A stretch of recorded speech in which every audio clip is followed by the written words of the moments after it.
नमस्कार दोस्तों, कैसे आप सब लोग। आज इस वीडियो में चर्चा करेंगे कि पित्त दोष किन गलतियों के कारण से या फिर इसके अपने कुछ ऋतु के हिसाब से या समय काल के हिसाब से ऐसे कौन-कौन से कारण हैं जिनके कारण पित्त दोष हमारे शरीर में बढ़ जाता है।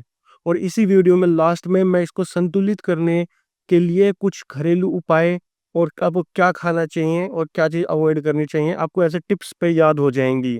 जी हाँ, बिल्कुल आपको टिप्स याद हो जाएँगे और मैं यहाँ पे इन कारणों को भी इसी तरीके से समझाऊँगा कि आपको याद करने की ज़रूरत नहीं पड़ेगी। आपको खुद डिसाइड कर लेंगे कि हाँ, ये चीज़ पित्त को बढ़ाती मिलेगी। लेकिन वीडियो को पूरा देखिएगा उसके लिए। तो जो पित्त दोष होता है हमारे शरीर में बेसिकली 3 दोष होते हैं, हम सबको पता है, ठीक है? वात, पित्त, कफ, ठीक है? तो इस वीडियो में पित्त के बारे में जानेंगे। तो पित्त बेसिकली जो हमारे शरीर में लीवर के द्वारा बनाया गया बाइल जूस जो होता है, उसी को पित्त कहा गया है। और जो है पाचक पित्त जो होता है, जो बेसिकली हमारे अमाशय और पकाशय के रसों को वहाँ पे आकर मिलते हैं, उनको पकाता है। इसी को जठराग्नि कहा गया है, पाचक पित्त को, ठीक है? तो जब यह पित्त वैसे 5 प्रकार का होता है, तो हमारे शरीर में जैसे कि तो बेसिकली अगर ऋतुओं की अगर हम बात करें, तो शरद ऋतु और ग्रीष्म ऋतु, यह 4 महीने की 2-2 ऋतुएँ होती हैं। तो इन ऋतुओं में पित्त दोष अधिक रहता है। ठीक है? उसके अलावा वर्षा ऋतु और जो सर्दियों के 4 महीने होते हैं, नवंबर, दिसंबर, जनवरी, फरवरी, इसमें वात अधिक रहता है। और केवल वसंत ऋतु जो मार्च, अप्रैल का महीना होता है, इसमें कफ अधिक रहता है।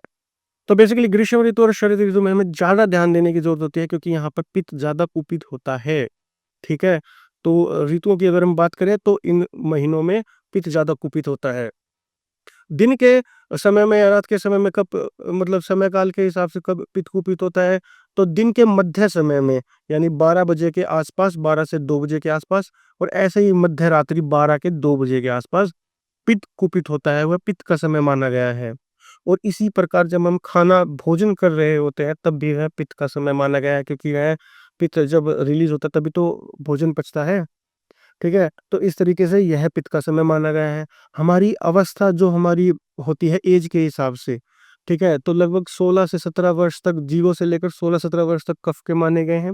और फिर 18 से लगभग 40 के करीब तक पित्त के दोष माने गए हैं हमारे शरीर में। और उससे ऊपर फिर सारे वात दोष। तो जो मध्यम वर्ग जो होता है, वह पित्त के रोगों से कुपित होते रहते हैं। ठीक है, आप यहाँ तक समझ गए? यह वीडियो आराम से शांति से बैठकर सुनने की है। अगर आप बहुत ज़्यादा जल्दी या फिर इधर-उधर का काम करें, तो आपको चीज़ें समझ में नहीं आएँगी। इस वीडियो को ध्यान से सुनिएगा, ठीक है? तो आपको कारण समझ में आ रहे होंगे, अगर नहीं आ रहे होंगे तो अभी कमेंट करके पूछ लीजिएगा, क्योंकि आगे और भी बहुत ज़्यादा इंटरेस्टिंग बात बताने वाला हूँ मैं। अब ऐसे कुछ खान-पान बताऊँगा, जिससे आप मैं नहीं मतलब खुद ही आप सेलेक्ट कर लेंगे, ठीक है? तो हमारे जैसे आयुर्वेद में या फिर नेचर में 6 रस होते हैं, ठीक है? तो एक तो खट्टा और एक मीठा, ठीक है? एक नमकीन, एक तीखा, और एक उसके अलावा कसेला होता है, और उसके अलावा एक कड़वा होता है, ठीक है? तो इसमें से जो खट्टी चीज़ें होती हैं, जो नमकीन चीज़ें होती हैं और जो तीखी चीज़ें होती हैं, ठीक है? खट्टी, तीखी और नमकीन, यह 3 रस जिसमें विद्यमान होंगे, यानी जिसके अंदर होंगे, वह सारी पित्त को बढ़ाती हुई मिलेंगी, नंबर 1 बात, ठीक है? आप नोट डाउन कर लीजिए बेशक। दूसरी चीज़ जिनकी भी तासीर गरम तासीर की होती हैं, वह लगभग आपके पित्त दोष को बढ़ाती हुई मिलेंगी, ठीक है? उसके अलावा अलग-अलग कुछ कैटेगरीज़ होती हैं, जिनके अंदर पता नहीं चलता कि हाँ, ये हो सकता है भई इसको बढ़ाती हो पित्त को या नहीं, ठीक है? आप रोड पे चले जाइए, ठीक है? अब रोड पे आप देखते हैं फल-फ्रूट जो होते हैं, और भई जैसे फल होते हैं, तो लगभग फल है ना, सारे ही पित्त नाशक होते हैं, ठीक है? और क्योंकि फल मीठे-मीठे होते हैं, तो अभी मैंने बताया था, ठीक है? खट्टा और नमकीन और उसके अलावा तीखा, ये है तीनों पित्त को बढ़ाते हैं। उसके अगेंस्ट में जो 3 रस बच गए, ठीक है? कौन-कौन से रस बच गए? मीठा, कड़वा और कसेला। यह तीनों जो रस होंगे, वह पित्त को घटाएँगे। अब आप खुद देखिएगा कि मीठे-मीठे जो फल होंगे, वह पित्त को घटाएँगे, और जितने खट्टे, जो बहुत ज़्यादा, जैसे इमली हो गया, ठीक है? और संतरा जैसे हो गया, तो यह पित्त को बढ़ाएँगे। इसी तरीके से अगर आम है, अगर वो आम कच्चा है, खट्टा है, तो वह पित्त को बढ़ाएगा, और वहीं आम अगर पक के बिल्कुल मीठा हो गया है, तो वह पित्त को घटाएगा। इसी तरीके से तरबूज कितने मीठे-मीठे होते हैं, तो वह पित्त को घटाते हैं, ठीक है? जैसे फलों के बारे में तो आप समझ रहे हो, जितने ज़्यादा पानीदार, जिनके अंदर पानी होगा या तासीर में ठंडे होंगे, सारे पित्त को घटाएँगे। और जो जो भी फल कच्चे रहेंगे, खट्टे रहेंगे और तासीर में गर्म रहेंगे, वो पित्त को बढ़ाएँगे। ठीक है? ये फलों की बात हो गई। अब आप बाज़ार में कहीं जा रहे हैं, आपने देखा कोई तीखी चीज़ें बन रही हैं, चाउमीन, कॉन्टिनेंटल फूड, समोसा, पकौड़ी, गोलगप्पे, तो ये इसमें तीखी चीज़ें होती हैं, एकदम खाते ही पेट में जलन होगी, छाती में जलन होगी। तो यह सारी चीज़ें आप समझ लीजिएगा पित्त को बढ़ाने वाली हैं, ठीक है? ये मैदा युक्त हो गया, ये सारी चीज़ें पित्त को बढ़ाती हैं। तो इस तरीके से जब आप रोड पे भी जाओगे ना, तब आपको पता चल जाएगा कि हाँ, ये कौन-सी पित्त को बढ़ाने वाली है, कौन-सी घटाने वाली है। थोड़ी-सी आगे चले आपको साइड में गन्ने का जूस निकालने वाला मिलेगा। अब आप खुद बताइए, गन्ने का जूस एक तो तासीर में ठंडा होता है, ऊपर से मीठा-मीठा भी होता है ना? तो यह पित्त को घटाएगा।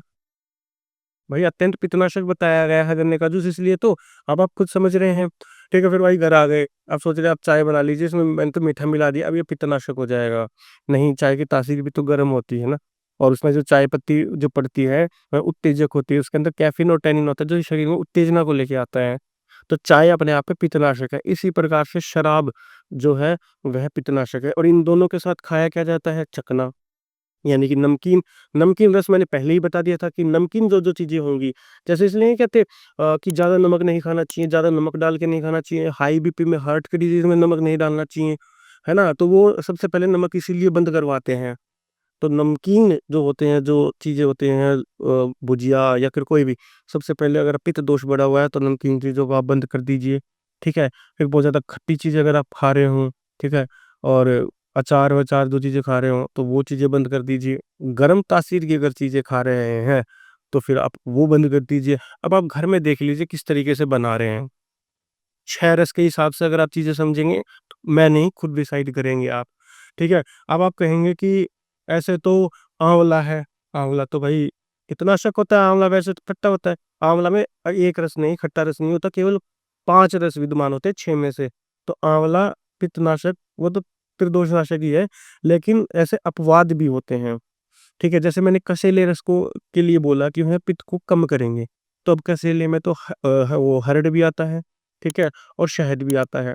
ये दोनों कम करती हैं पित्त को, है ना? अपवाद हो जाते हैं, लेकिन अपवाद आपको 1 या 2 ही मिलेंगे, अब आपको ज़्यादा कन्फ्यूज़न नहीं होगी, ठीक है? एक तरफ मैंने बोला था कि कड़वी चीज़ें जितनी होंगी, वो सारी पित्त को कम करेंगी। अब आप कड़वी चीज़ों में कुछ भी खाइए, करेला खाइए, नीम के पत्तियाँ खा सकते हैं आप, कुटकी, चिरायता, ठीक है? काल मेघ, ये सारी औषधि होती है वैसे तो, एलोवेरा, ठीक है? गिलोय, ये सारी पित्त को कम करने वाली होती हैं, जो कड़वी चीज़ें जो होती हैं, और वह ये सारी खून को साफ करने वाली भी बताई गई हैं। तो इसी तरीके से बढ़िया, जैसे गर्मियों में ये कहते हैं बढ़िया मीठी-मीठी शरबत, मीठी-मीठी चीज़ें खानी चाहिए, ठंडी तासीर की चीज़ें खानी चाहिए, तो वे क्यों कहते हैं? इसलिए तो कहते हैं कि भाई तो ठंडी तासीर की चीज़ों भी ऊपर से मीठी होगी, मीठी शरबत, मीठी फल क्यों खाते हैं हम गर्मी में? इसलिए खाते हैं ताकि पित्त ज़्यादा बढ़े ना, विश्व में तो पित्त का माना गया है। तो हमारे ऋषि-मुनि बहुत बड़े वैज्ञानिक थे, उन्होंने ऐसे ही सोच समझ के सारी चीज़ें बनाई होंगी, ऐसे रैंडम नहीं कह दिया होगा चलो भाई अब यहाँ पे फल-फ्रूट खा लो, अब ये खा लो, वो खा लो। ठीक है? तो ये आप कारणों को अगर समझ गए, ठीक है? कि किस टाइम पे पित्त बढ़ता है, उस टाइम पे आप थोड़ा भाई वैसी चीज़ें कर लें, खा लें, ठीक है? जैसे बिल्कुल दोपहर के समय अत्यंत पित्तवर्धक मत खाना कुछ भी। 12 और 2 के बीच में चलो गोलगप्पे खा लिए, ये खा लिया, वो खा लिया, अत्यंत पित्त का बढ़ा हुआ है ये, तो और भी ज़्यादा बढ़ा देगा। अब इसमें जो हेल्दी लोग और जो ये वीडियो देख रहे हैं ना, तो एक आधी बार अगर आप खा लेंगे तो ऐसा कुछ होगा नहीं, लेकिन ज़्यादा सतर्क उनको रहने की ज़रूरत है, जो ऑलरेडी पित्त के मतलब दोषों से घिरे हुए हैं, और हाई बीपी उनमें से एक है। आप कड़वी चीज़ें खाना शुरू कर दीजिए, 30 से 40 दिन के अंदर आपकी बीपी की गोलियाँ अगर ना छूट जाए तो मेरे को बता देना, ठीक है? तो इस तरीके से पित्त काम करता है, और अगर आप बाज़ार में आगे की तरफ जाओगे, ठीक है? तो आपको खुद समझ में आ जाएगा कि ये चीज़ पित्तनाशक, ये चीज़ पित्त को बढ़ाने वाली है, ठीक है? 6 रस ध्यान रखना, जो रीत में बताई है उस तरीके से ध्यान रखना आप, ठीक है? और जो समय काल बताया गया है उस तरीके से भी आप ध्यान रख सकते हैं, ठीक है? तो इसी में संतुलित करने वाली भी चीज़ें मैंने आपको साथ-साथ बता दी है कि कड़वी, मीठी और कसेली ये चीज़ें कम करती हैं, अब आप देख लीजिएगा इनके हिसाब से कौन-सी है।